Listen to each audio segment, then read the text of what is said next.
안타까운 소식이 있어요. 먼저. 성찬, 새로운 음식이 이제 등장하지 않습니다. 예.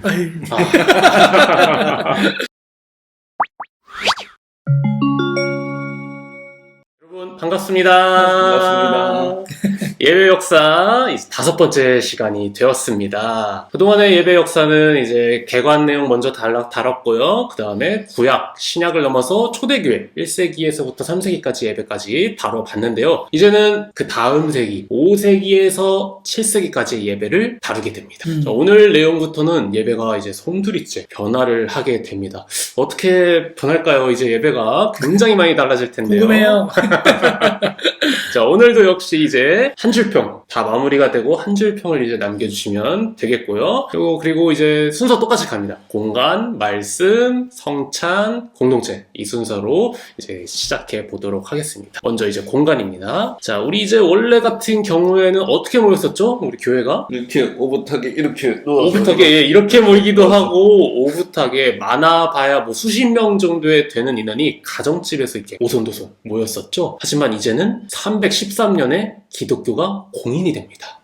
콘스탄티누스 황제에 의해서 기독교가 공인되었다라고 이제 많이 표현이 되는데 사실은 콘스탄티누스 황제 단독으로 기독교를 공인한 건 아니고요. 이 동방 이제 로마를 다스리던 리키니우스 황제와 함께 이제 제국의 통치를 안정화시키기 위해서 모든 종교에 자유를 줍니다. 자유를 주면서 실질적으로는 이제 기독교는 법적 지위를 회복하게 되고요. 몰수된 재산을 반환받는 그런 이점을 얻게 됩니다. 근데 또 보면은 이제 콘스탄티누스 황제 같은 경우에는 기독교에 조금 더 우호적이었다라고 해요. 우호적이었는데 이제 그렇게 되면서 이제 많은 사람들이 교회에 들어올 수 있게 된 거죠. 근데 그러면 사람이 좀 이렇게 늘어났을 텐데 네. 가정집에는 수용이 불가능하면서 그러면 공간은 어떻게 됐을까요? 가정집에 당연히 수용이 불가능했겠죠. 뭐 많아봤자 수십 명 모이는 그런 공간이었는데 지금 뭐 수백 명, 수천 명이 되다 보니까 큰 공간이 필요하게 되었습니다. 그래서 이제 기본적으로 드는 생각이 어떤 공간을 썼을까 본다면 원래 그 로마 제국 안에 이제 이교도 신전이 있었겠죠? 그런 신전에서 예배드리지 않았을까라는 생각을 신전들이 다 망하고 또 그 뭐 남는 거 하나씩 있지 않았을까요? 그 신전을 좀 쓰지 않았을까 이런 생각도 드는가 하면은 사실 뭐 우리로 치면은 기독교가 이제 불교에 남는 절을 사용한다라는 게 정서적으로 조금 불편할 수 있어요. 그때 당시 사람들도 그런 게 없지 않았을 것 같은데 이제 기본적으로 이교도 신전은 바깥 공간이 주요하게 활용이 되었다라고 해요. 그곳에서 이제 제물을 바치고 뭐 그런 것들을 하지 않았겠습니까? 다만 기독교는 조금 더 시간이 흐르면서 회당 예배의 영향을 받았기 때문에 안에서 함께 모여서 말씀 읽고 설교하고 또 기도하는 그런 맥락이 좀 강했던 거죠. 그러다 보니까 사용된 곳이 이제 로마에서 주로 법정이나 시장으로 사용되던 공공건물이 있었습니다. 이름을 이제 바실리카라고 하는데요. 이 커다란 실내 공간을 교회로 사용하기 시작합니다. 이 로마의 공식적인 커다란 건물을 사용하다 보니까 시각적으로도 이 제국의 종교로서 엄청난 위상을 가졌다라는 게 눈으로 보이게 된 거죠. 그래서 바실리카 공간이 어떻게 생겼느냐 살펴본다면 기본적으로는 끼다란 직사각형 형태입니다. 다만 끝부분, 한쪽 끝부분이 둥글게 이루어져 있습니다. 그러면서 이 둥글게 이루어진 부분 한가운데 자리가 하나 있는데요. 이곳을 보통 철학자들이나 아니면은 재판관들이 앉았던 자리라고 합니다. 이 자리를 그대로 이제 뭐 주교들, 이제 예배를 인도하는 사람이 앉았던 거죠. 그러면서 한 명이 그 자리를 차지하다 보니까 이 자리 자체만으로도 권위가 생겼습니다. 권위가 생겼고요. 그 다음에 회중들은 어디에 위치했을까요? 나머지 기다란 부분에 위치하게 되었던 거죠. 오늘날 예배당처럼 모두가 앉아서 예배하지 않았습니다. 모두가 서서 스탠딩. 스탠딩 예배를 드린 거죠. 드리고 이 주교와 회중들 사이에는 하나의 공간이 또 있었는데 이곳을 이제 제단으로 삼으면서 이곳에서 성찬이 이루어지게 되었습니다. 근데 이제 가정집 같은 경우에는 다 평면적인 공간이었어요. 평면적인 공간이고 다만 유로푸스 정도만 이제 설교자를 위한 단상이 약간 높았는데 엄청나게 높아집니다. 주교를 위한 거. 거의 한 1.5m 정도 높았다라고 해요. 추정치로는. 높아지면서 수직적으로 분리되기 시작합니다. 주교와 일반 회중의 그런 자리가 분리되고 그뿐만이 아니라 이 가운데 놓여있던 제단에 성압이라고 하는 이런 뭐 뚜껑이라고 하면 될까요? 뚜껑을 씌우게 되면서 조금 더 물리적으로 또 시각적으로 차단이 되었던 거죠. 그러면서 이제 수직적으로 철저하게 분리가 되기 시작합니다. 자, 그리고 바실리카라는 공간 자체가 끼다랍니다. 얼마나 끼다랬을까요? 엄청 많이. 엄청 많이 맞습니다. 우리 이제 뭐 학창 시절에 달리기 하면은 50m 달리기 또는 뭐 100m 달리기 보통 이렇게 하지 않습니까? 바실리카의 그런 길이가 한 80m 정도 되었다라고 합니다.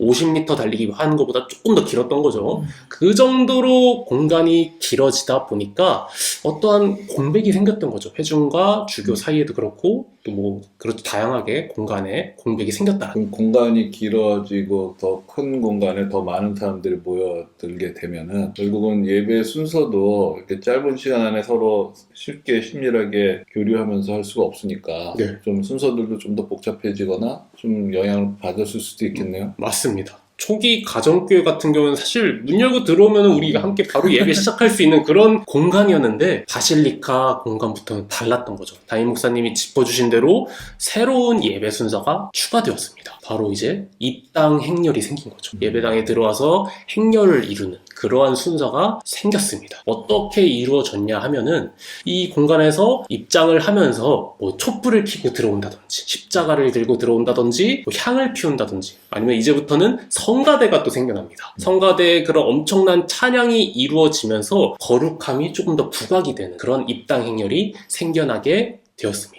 그러면은 이 시기 가운데 또 특별한 공간이 여기 말고 다른 데가 또 있었을까요? 뭐 예배 자체는 바실리카에서 많이 드리기는 했는데요. 바실리카뿐만이 아니라 이러한 그런 순교자 기념소나 세례당이라는 공간도 좀 주목을 받았다라고 해요. 순교자 기념소는 뭐 이름 그대로 순교자들을 기념하는 공간이었습니다. 이곳에서 뭐 순교자들을 위해서 기억한다든지 뭐 순례를 한다든지 뭐 실제로는 이스라엘에 가면은 예수님의 그런 십자가 사건이 있었던 장소가 있지 않습니까? 예루살렘에 그곳에 이제 교회를 세웠습니다. 제가 사진을 가지고 왔는데요. 예수님의 십자가 사건, 뭐 골고다 이쪽 부분에 추정되는 그 부분에 교회를 세워서 전 세계의 많은 사람들이 이곳을 성지 순례하면서 보내거나 그런 공간이었던 거죠. 순교자 기념소가. 또 추가로 세례당이라는 곳이 있었는데 우리 지난번에 듀라 유로푸스 공간을 살펴볼 때 세례소라는 자그마한 세례받을 수 있는 공간 기억하시죠? 네. 이 공간이 따로 있었는데 이때 당시에도 있었습니다. 엄청나게 많은 사람들이 세례를 받아야 되다 보니까 이제 바실리카 인접한 공간에 세례당이라는 세례를 받을 수 있는 독립된 공간이 따로 만들어졌다라고 합니다. 근데 이게 바실리카랑 순교자 기념소, 세례당의 차이가 있어요. 어떤 차이가 있냐면 바실리카는 우리 살펴본 그런 구조대로 기다란 수평적인 회당식이었다라면 이 두 가지 공간은 중앙 집중식 건축이었다고 합니다. 원형이거나 뭐 팔각형이거나 다각형으로 짜여진 건물이었던 거죠. 교회 앞바닥에 팔각정이 있는 느낌. 그렇죠.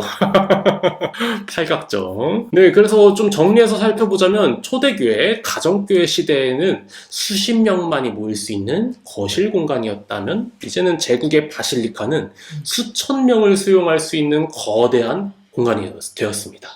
그래서 시선 같은 경우에는 식탁 중심으로 원형으로 서로를 마주 볼 수 있는 공간이었다 한다면 이제는 바실리카에서는 주교와 이제 회중과의 거리가 굉장히 멀어진 거죠. 그러면서 주교는 사실 회중만 바라보면 되는 거고 회중은 주교만 바라보면 되는 그런 일방적인 단방향이 되었습니다.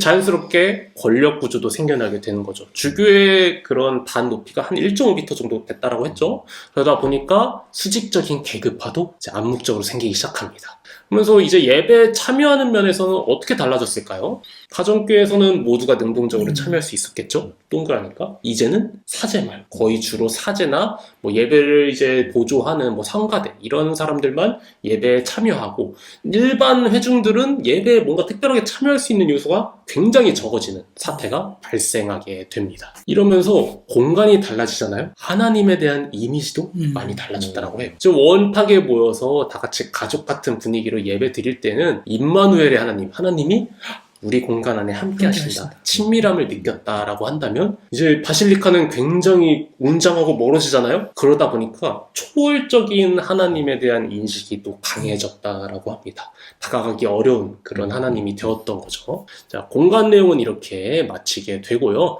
이어서 말씀에 대한 내용 한번 다뤄볼 텐데요. 말씀 같은 경우에는 그런 말씀 그 자체만 다루기보다는 예배가 굉장히 많이 달라졌는데 그 안에 순서들에 대한 탐구도 함께 다뤄보도록 하겠습니다.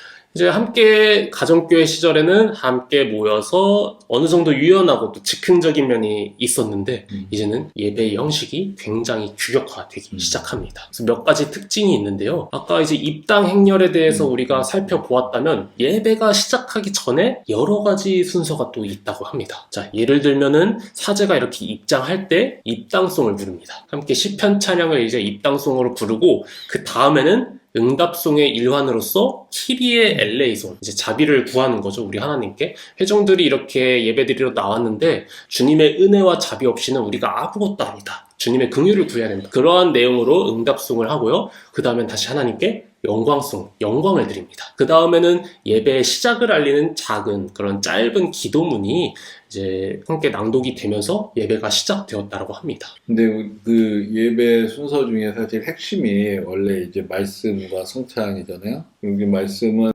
되게 지난번에는 그 선지서 읽고 복음서를 읽는 그런 낭독 순서들이 있었는데, 그럼 이렇게 여러 가지 순서들이 들어가면서 그 가장 핵심이 되는 그 성경 본문 봉독, 여기는 무슨 변화가 없었나요?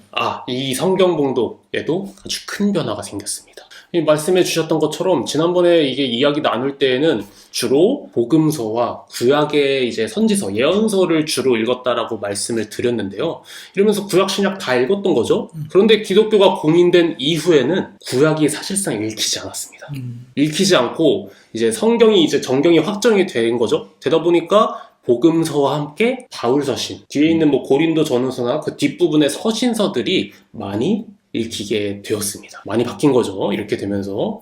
그리고 자, 우리 이제 성경 봉독의 내용 다룰 때 어떻게 읽었다라고 했죠? 지난번에? 길게 시간이 허락하는 대로 인도자의 재량에 따라서 길게 읽었다라고 말씀을 드렸습니다. 하지만 이제는 사람들이 많아지다 보니까 어느 정도 효율을 생각을 해야 돼요. 그러다 보니까 페리코페라고 하는 이제 성경 봉독의 그런 낭독문을 짧게 끊어서 읽는 그런 것들이 이제 생겨나게 됩니다.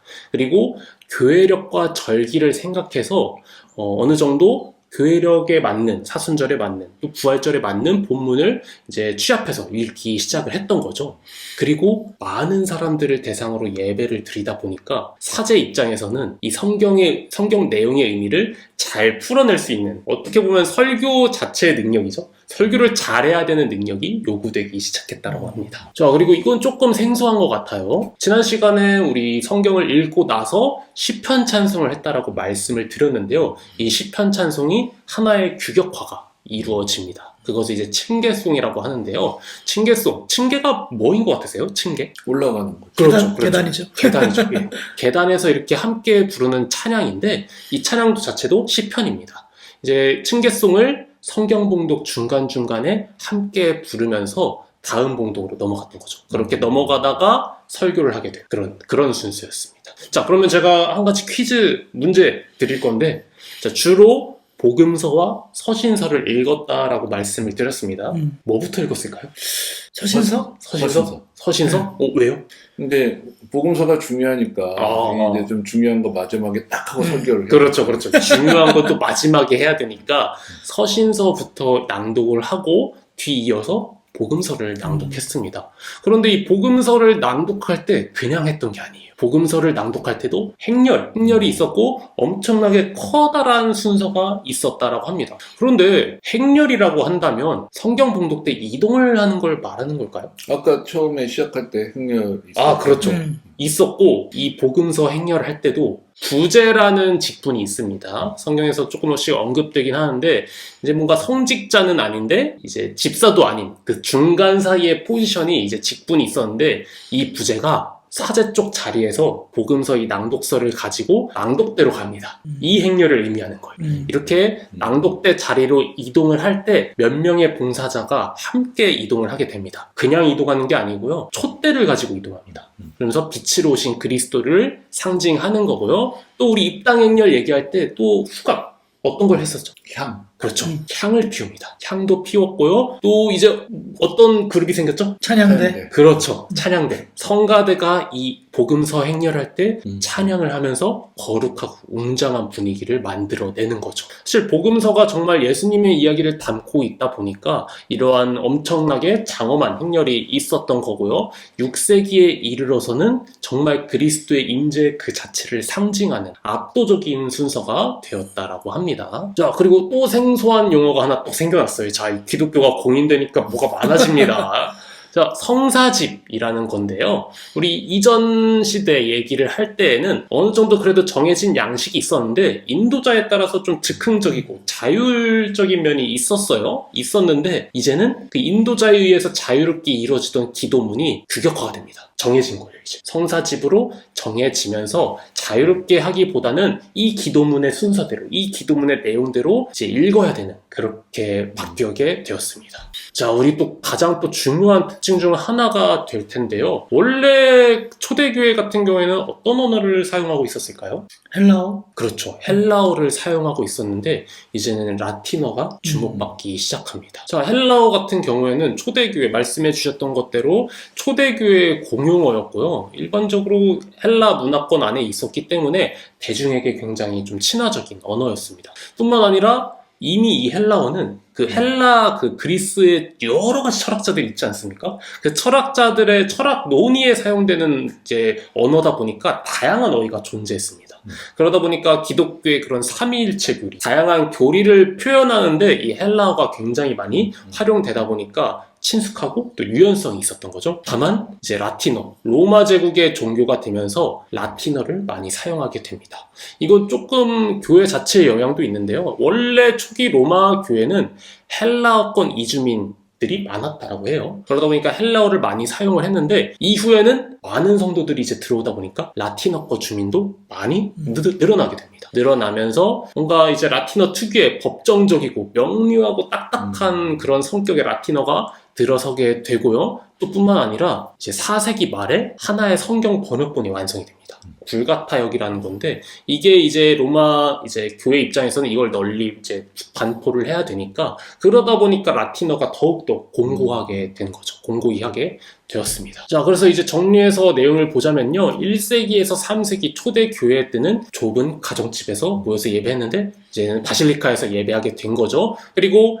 헬라어의 어떤 즉흥적이고 유연한 언어를 사용했다라고 한다면 이제는 딱딱딱 정해진 성사집, 규격화가 이루어지면서 라틴어가 힘을 얻게 되었다. 그리고 이제 말씀 같은 경우에는 이제 원래 초대 교회에는 시간 없이 길게 자유롭게 낭독이 되었는데 이제는 페리코페, 지정된 성경 본문이 생기면서 딱딱딱 끊어서 읽게 되었다. 자, 그리고 어떤 성경이 읽게 되었다고 말씀드렸죠? 복음서와 서신서. 네, 서신서가 이제 주목을 받게 되었다. 자, 이렇게 되면서 또 뭐 아까 드렸던 이야기지만 이제 정말로 뭐 성가대나 사제의 역할만 강조가 되지 이제 일반 회중들은 특별하게 하는 게 많이 없어졌다라는 거죠. 이렇게 하면서 말씀의 내용 마무리 지어 보겠고요. 자, 다음 성찬입니다. 안타까운 소식이 있어요.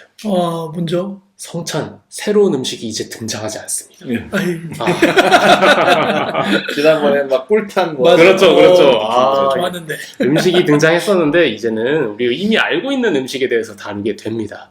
자, 이제 기독교가 공인되면서 마찬가지로 성찬도 굉장히 예배 안에서 중요한 순서로 이제 자리매김을 하게 되었습니다. 했는데 이제 성찬의 의미가 조금씩 바뀌게 돼요. 원래는 이제 가족 같은 분위기에서 함께 떡을 떼고 먹는 따뜻한 식탁 교제 느낌이었다라고 한다면 이제는 제가 아까 말씀드린 것처럼 하나님의 이미지가 바뀌었잖아요. 그러면서 초월적이고 뭔가 두려운 마음을 가져야만 될 것 같은 종교적인 의식으로 바뀌게 됩니다. 자, 그러면은 예전에는 좀 더 격식이 없었으니까 그 지역마다 뭐 또 예배마다 좀 차이가 있었겠죠? 그러면은 지금 완전히 좀 포멀한 종교가 되면은 좀 성찬 예식도 훨씬 더 좀 규격화가 됐었겠네요. 네. 그 지난번 내용 살펴볼 때는 우리가 일부 교회 내용을 다룬 거잖아요. 뭐 디다케, 뭐 어디 뭐 사도전승 일부 교회에 통일되지 않은 각자 교회 내용을 다뤄서 우리가 성찬이나 예배가 통일되지 않았다라고 생각을 해볼 수 있었는데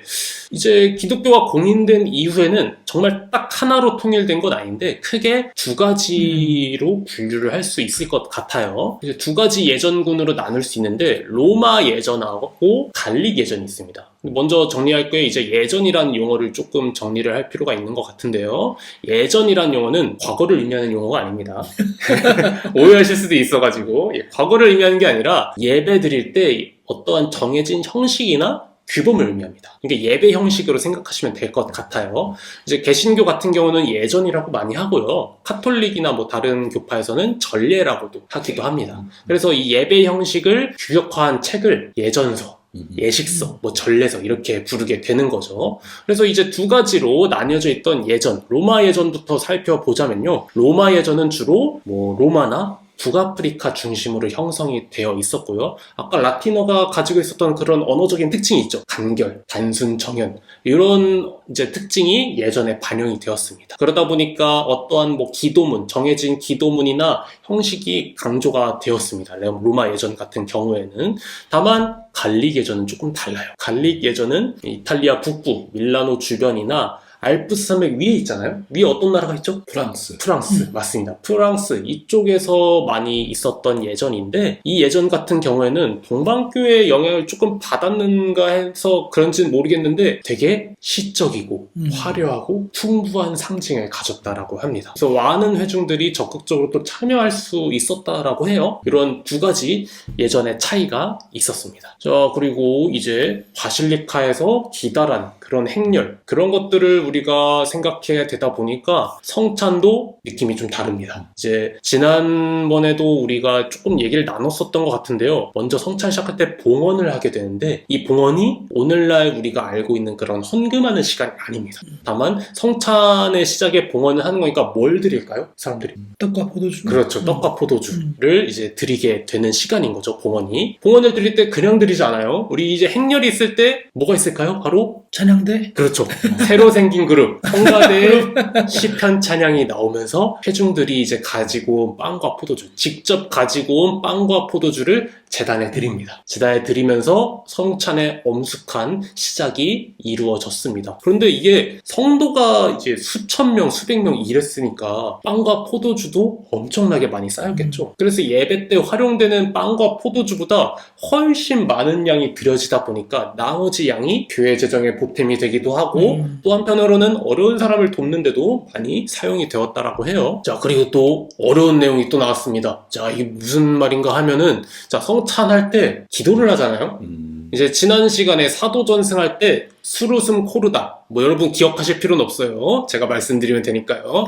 자, 수르슴 코르다 하나님께 우리를 열어드립니다. 우리의 마음을 드높입니다 라는 성찬 시작 기도문이 있었습니다. 이 기도문의 일환이라고 보면 될 것 같아요. 이 기도문 같은 경우에는 우리를 드높인다 이런 내용이 아니라 중보기도, 일종의 중보기도문이라고 생각하시면 될 것 같아요. 그거 이름을 지향문, 지향판 이렇게 말하곤 하는데 이 중보기도를 한다라고 하면 다른 사람을 위한 기도잖아요. 주로 우리 살아있는 사람들, 살아있는 성도들을 위한 기도가 되기도 하고 또 이건 개신교인들한테 조금 생소할 텐데 죽은 자들을 위해서도 기도했다라고 합니다.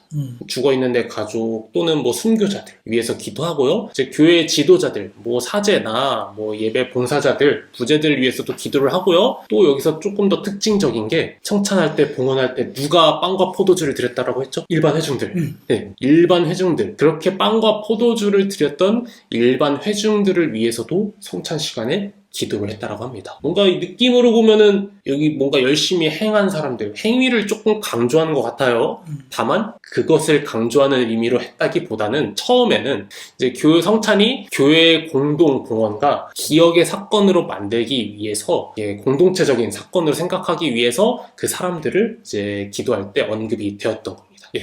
그러면 지난번 보았던 것처럼 초대교회 성찬은 감사 의미가 좀 네, 맞죠.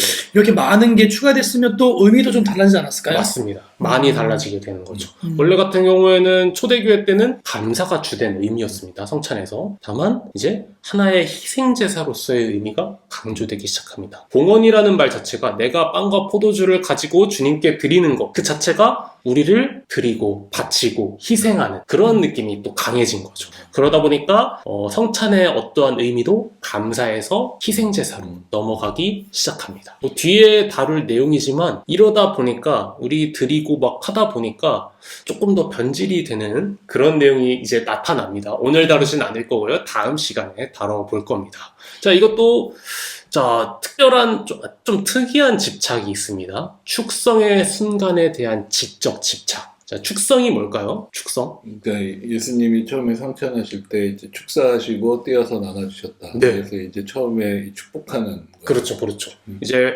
성찬을 하게 되면 우리가 빵과 포도주를 이제 사용을 하잖아요. 이게 일반 물질이지만 거룩한 용도로 이제 기도를 통해서 변환을 시키는 거죠. 그런데 사람들이 궁금해지기 시작한 거예요. 빵과 포도주가 거룩해지는 것으로 변환된다면 언제 어떤 방식으로 바뀌는 거지? 라는 지적인 호기심이 생겨나게 됩니다. 정말 이게 뭐 사실 일반적인 그냥 음식이잖아요. 빵과 포도주가.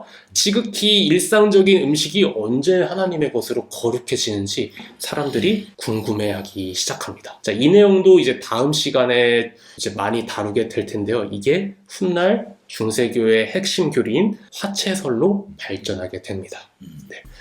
오늘은 맛보기로만 이제 얘기를 해봤고요. 자, 그리고 이제 성찬 자체가 장엄하고 거룩한 하나의 순서로 사람들이 이제 생각하기 때문에 자세에서도 좀 달라지기 시작합니다. 자, 4세기 예루살렘 주교의 키릴루스 신비율이라는 책을 보면은 사람들이 이제 빵을 받을 때 어떻게 받아야 되냐면 이렇게 거룩하게 이제 예의를 담아서 이렇게 받아야 된다고 해요. 그리고 부스러기 하나라도 땅에 떨어지지 않도록 주기를 기울여야 된다고 합니다. 이렇게 잘 받았어야 되는 거죠. 자, 그리고 이제 일반 회중들 뿐만이 아니라 사제들도 성찬을 시작하기 전에 하나의 정결 의식을 가졌다고 해요. 손을 이제 깨끗하게 씻었던 거죠. 그러면서 성찬이 시작하기 전에 자기 먼저 정결하게 준비한다. 이런 의미를 담고 있는 겁니다. 네, 이렇게 성찬 얘기는 이렇게 마무리를 지어 보겠고요. 마지막 어떤 내용이죠? 공동체. 그렇죠. 공동체에 대한 내용입니다. 자, 초대교회는 되게 가족적인 분위기였어요. 다만 어떤 차이가 있었죠? 이 비세례자들을 굉장히 엄격하게 구별을 시켰습니다. 자, 여기서 깜짝 퀴즈. 이 세례받지 않은 사람들이 몇 년 정도 훈련을 받았어야 됐을까요? 2년, 3년? 2년, 3년. 예, 맞습니다. 2년, 3년. 이 3년 정도에 걸리는 시간 동안 이제 구별되고 훈련이 되었어야 했는데 사람들이 쏟아지게 오게 되니까 가능했을까요? 불가능했을까요? 불가능했겠죠. 불가능했습니다. 불가능했습니다. 자, 그래서 어느 정도로 사람들이 많아졌냐를 조금 간접적으로 살펴볼 수 있는 게 이 로드니 스타크라는 사람이 분석을 한번 해봤다고 합니다. 박해 속에서도 기독교인들이 얼마나 성장을 했는지 대략 10년마다 40%나 성장을 했다고 해요. 예수님 믿는 사람들이. 그리고 이제 기독교가 공인되었던 313년 경에는 로마 인구의 10%를 차지했다고 합니다. 공인할 수밖에 없었던 것 같아요. 어떻게 보면은. 자, 그래서 이제 뭐 초대교회 같은 경우에는 인원이 늘어난 것도 늘어난 건데 세례 받는 자와 받지 않은 자를 엄격하게 분리하지만 놀라운 결속력을 가졌던 공동체의 시대라고 볼 수가 있는 거죠. 하지만 사람들이 쏟아지게 엄청나게 물밀듯이 유입이 되다 보니까 진지한 회심이나 장기간의 교육, 훈련 절차가 유지할 수가 없게 되었습니다. 그렇게 되다 보니까 정말로 내가 예수 믿겠다라고 진지한 회심을 하지 않은 사람들도 굉장히 많았을 것 같아요. 그리고 이 사람들을 다 수용하다 보니까 진정으로 예수님만을 바라보는 그런 사람들만 모인 공동체가 아니라 세속적 가치가 혼재된 거대한 종교적인 군중이라고 해야 될까요? 거대한 대중 집단으로 이제 희석이 되기 시작합니다. 그 교회에 가야 이제는 뭔가 한 자리 하고 그 교회를 다니는 기독교인들이 사회에서 이제 주목을 받는 존재가 되니까 일종의 사교 클럽 이런 느낌이죠. 나도 저기 껴야 되겠다. 예. 그런 거네요. 그렇게 변질이 되었고요. 자, 그리고 자, 초대교회 얘기 나눌 때 평화의 입맞춤 순서가 있었습니다. 화해를 조금 가져가려고 하는 이 순서에도 어떠한 일정한 규격화가 생겨납니다. 어떤 규격이냐? 평화의 입맞춤이 초대교회 때는 남녀가 다 가능했겠죠? 이게 우리가 알고 있는 그런 게 아니잖아요. 그러니까 편하게 가능했는데 이제는 남자는 남자끼리 여자는 여자끼리 이렇게 룰이 생겼다라고 합니다. 그런 룰이 생겼고요. 자, 그리고 그러면은 예배 공간 자체도 분리가 됐겠네요. 근데 섞여 있으면 그게 안 되니까 남자는 남자, 맞습니다, 여자가 맞습니다. 나뉘어져야 그런 전통이. 그렇죠. 어떻게든 두 가지가 같이 생겼다고도 할 수가 있겠네요. 평화의 입맞춤을 남자끼리 하다 보니까 남자는 남자끼리 앉게 되는 거고 여자는 여자끼리 앉게 되는 거고 그렇게 어쩌한 이제 분리가 있었던 거죠. 자, 이렇게 되다 보니까 조금 가정교회에서 가지고 갔었던 즉흥성은 사라지게 돼. 그리고 뭐 자유롭게 소통하지 않았겠습니까? 이 동그란 테이블에 앉아서 너는 뭐 했니? 나는 뭐 했어? 하면서 자유롭게 이루어졌던 소통이 물리적으로 이제 불가능하게 된 거죠. 그러면서 뭔가 공장 느낌으로 획일적이고 딱딱한 예배의 성격이 더욱더 부각되게 됩니다. 심심했을 것 같아요. 자, 그리고 또 한 가지 특별한 특징이 있는데 사제 계급이 주목을 받게 된 겁니다. 그러다 보니까 만인 제사장직, 모든 사람들이 예배에 능동적으로 참여하는 느낌이다기보다도 대부분 한 8, 90%의 회중들은 가만히 있고 그냥 눈으로 보기만 하고 사제나 이제 순서를 맡은 뭐 다른 성직자들, 성가대들만 이제 예배 때 능동적으로 참여하게 되는 거죠. 네, 그리고 이렇게 예배가 일반 회중에게는 의미를 잃어가는데 그러다 보니까 특별한 어떤 변질된 특징이 나타나기 시작합니다. 바로 신앙의 사유화입니다. 작은 공간에서 예배할 때는 그때 박해를 받던 시절이잖아요. 그러다 보니까 우리가 계속해서 한 몸을 이루어서 이 박해를 견뎌야 된다. 그런 강한 응집력이 있었는데 이제는 예배 드리는데 저기 사제님은 뭘 하는지 모르겠고 눈만 즐거운데 뭐 심심해진 거죠. 그러다 보니까 개인적인 바램, 나 이거 병이 나아야 되는데, 또 뭐 전염병, 흑사병도 돌았잖아요. 좀 뒤에 얘기지만. 그리고 오늘 농사 잘 돼야 되는데, 이런 개인적인 바램들을 추구하는 게 늘어났다라고 해요. 그래서 이러한 늘어나다 보니까 개인적인 바램이 늘어나니까 저 예배도 변질이 되기 시작한 거죠. 오늘이 이 이야기 첫 번째 서막이고요. 자, 그래서 이제 다음 시간 내용을 다루기 전에 오늘 이 4세기에서 6세기 예배 공동체 내용을 정리를 해보자면 초대교회 때는 이제 로마 제국의 문화에 대항하여서 우리만의 기독교의 문화를 만들겠다라는 맥락이 강했다라고 한다면 이제는 쏟아져서 들어오니까 세속적인 문화가 혼재된 그러한 교회로 변질되기 시작했습니다. 자, 그리고 입교 절차도 3년 정도 세례 예비자 교육이 있었는데 이제는 불가능하게 된 거죠. 예배 공간도 좀 달라지게 되었고요. 회중의 역할 또한 함께 능동적으로 서로가 모든 것을 참여할 수 있는 예배였는데 이제는 대부분 8, 90%의 회중은 가만히 구경해야 되는 그러한 결과가 생겼습니다. 자, 그래서 오늘 이렇게 4세기에서 6세기 예배에 대한 내용 다뤄봤는데요. 뭔가 좀 신기하기도 한데 씁쓸한 면도 없잖아 있어요. 많이 달라지게 되면서 자, 어떻게 보셨나요? 손 목사님부터.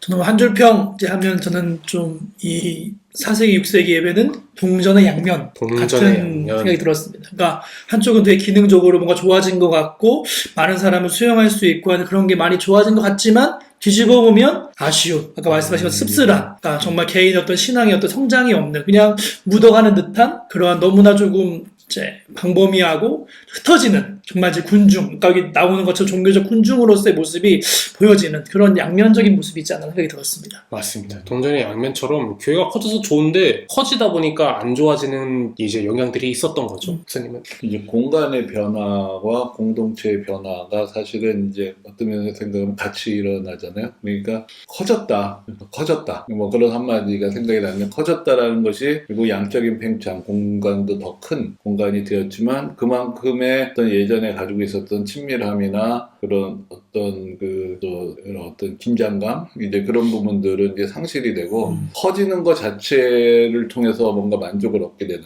그런 시대가 된 거 아닌가. 그러니까 커졌다라는 단어가 좀 많이 생각나는. 커졌다. 그렇습니다. 저는 사실 준비하면서 미리 생각할 수 있잖아요. 기대가 됩니다. 그래서 4세기에서 6세기 예배는 제 생각에는 뭔가 사업자 등록증이 생각이 났어요. 사업자 등록증. 뭐 교회랑 별로 관련이 없는 얘기일 수는 있긴 한데 어쨌거나 사람이 늘어나다 보니까 효율을 조금 추구를 해야 되잖아요. 뭐 엄격하게 분리할 수도 없는 노릇이고 효율을 추구하다 보니까 뭔가 회사랑도 느낌이 좀 비슷한 약간 것 같아요. 일종의 기업화. 그렇죠. 그렇죠. 기업화가 된 거죠. 그러다 보니까 사업자 등록증이 저는 생각이 많이 났습니다. 결국 어쩔 수 없이 효율을 추구해야 하고 잃는 것이 있는, 그러면서 이익은 또 추구하게 되는, 그렇게 조금 변질이 되는 시작점의 시대가 아니었나 그런 생각을 하게 되었습니다. 자, 지난 시간 끝날 때에도 이제 오늘 내용이 많이 변하게 될 거다 이렇게 예고를 드렸는데요. 다음 시간 내용이 굉장히 안 좋은 방향으로 많이 변하게 됩니다. 어디까지 추락하게 되는 걸까요? 자, 그래서 오늘 4세기에서 6세기의 예배 역사 내용은 이것으로 마치겠고요. 다음 이 시간에 여러분과 또 함께 하도록 하겠습니다. 함께 해주셔서 감사합니다. 감사합니다.